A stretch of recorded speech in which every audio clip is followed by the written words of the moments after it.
Pizzagate. Let that sink in for a minute. Jeffrey Epstein is Pizzagate. 10 years ago, Pizzagate was by far the #1 trending topic on Twitter. But the claim of pedophile elites who preyed on children was so insane that Pizzagate was shrugged off as a wild fever dream of a conspiracy theory.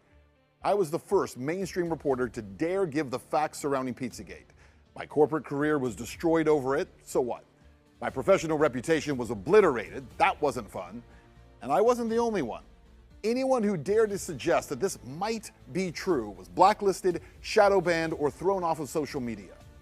But then, just days ago, the largest dump of Epstein files revealed what some of us have been telling you for a decade, that Pizzagate is real. Not that there is a pizza parlor at the center of a child trafficking ring, but that child trafficking rings run by some of the most powerful people in the world do exist. Tonight, I want to remind you of what I told you then and compare that to what we have now learned. Pizzagate. It became a major story weeks ago when an armed man decided to investigate a D.C. area pizza place for himself. This man right here, he carried a rifle into a pizza parlor and then fired it at the floor. Media is telling you the entire story is a hoax or fake news. But what does that even mean? I spent the last month investigating. So what exactly is Pizzagate? Well, the story that came to be known as Pizzagate did not begin with a rumor, nor was it created by Macedonian sheep farmers, as CNN actually once claimed.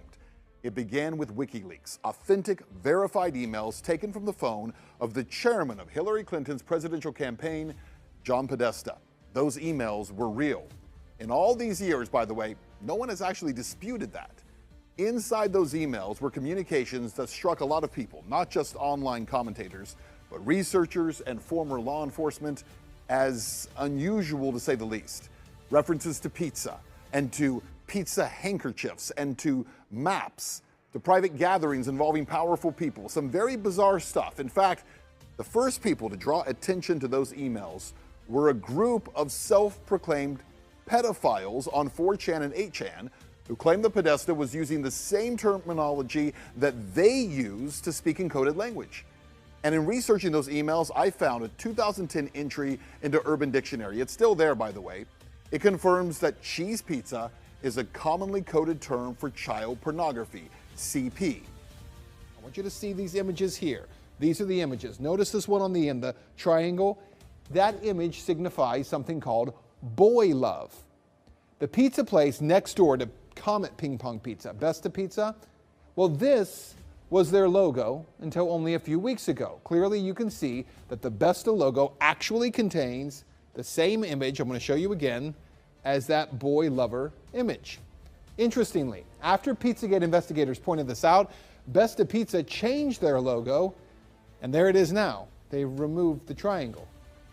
Yeah, 10 years ago, I was called a dangerous conspiracy theorist and a madman for claiming that pedophiles and possibly even pedophile elites might use coded language, even though it was online pedophiles who said that's exactly what they do.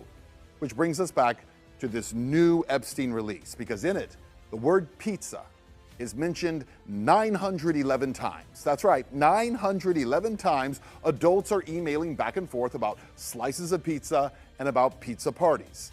And the word pizza is often paired with grape soda in bizarre contexts within emails addressed to Epstein by individuals whose names have been mostly redacted. So here's one.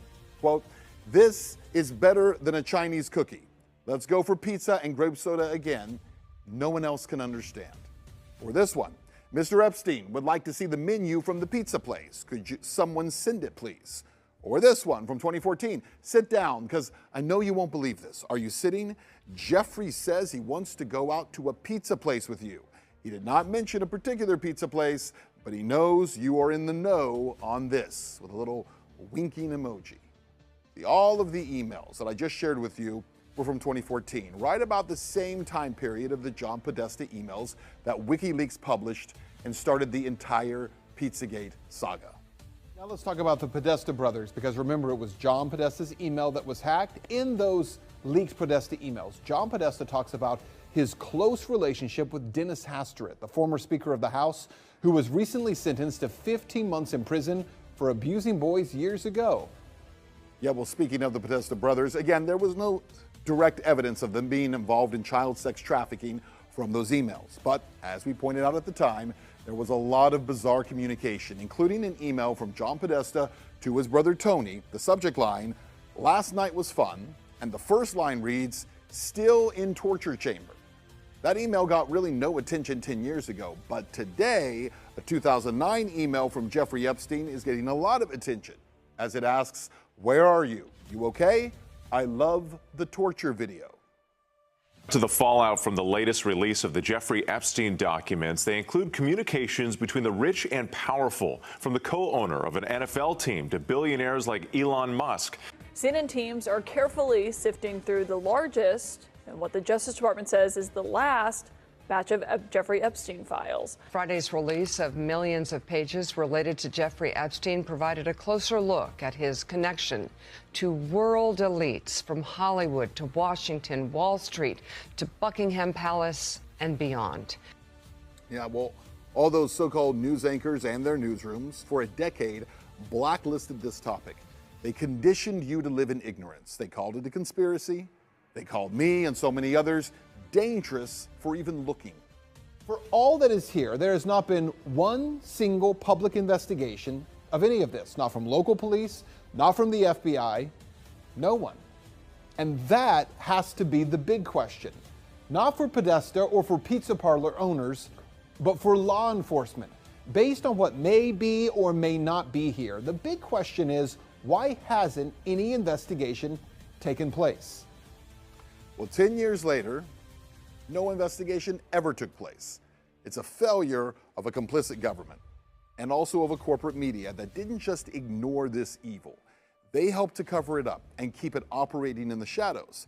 See, by refusing to engage honestly in 2016, by choosing mockery over investigation, by silencing questions instead of asking them, they created the very environment where this evil could thrive. See, they didn't kill bad information as they pretended. They guaranteed it would survive. See, I wasn't censored the way that I was because my reporting was false. I was censored because it was dangerous. Dangerous to narratives, dangerous to reputations, dangerous to a media culture that had grown comfortable acting as a gatekeeper rather than a watchdog. See, the unspoken rule was simple. Some questions are not allowed. Not because they're wrong, no, but because they lead to the truth. And the truth? Pizzagate, at least in the form of a cabal of elites and powerful people who delight in the physical and sexual abuse of children, is real. Remember how we started. Epstein is Pizzagate. But the other reality it's time to accept, Pizzagate is much more and much bigger than just Jeffrey Epstein.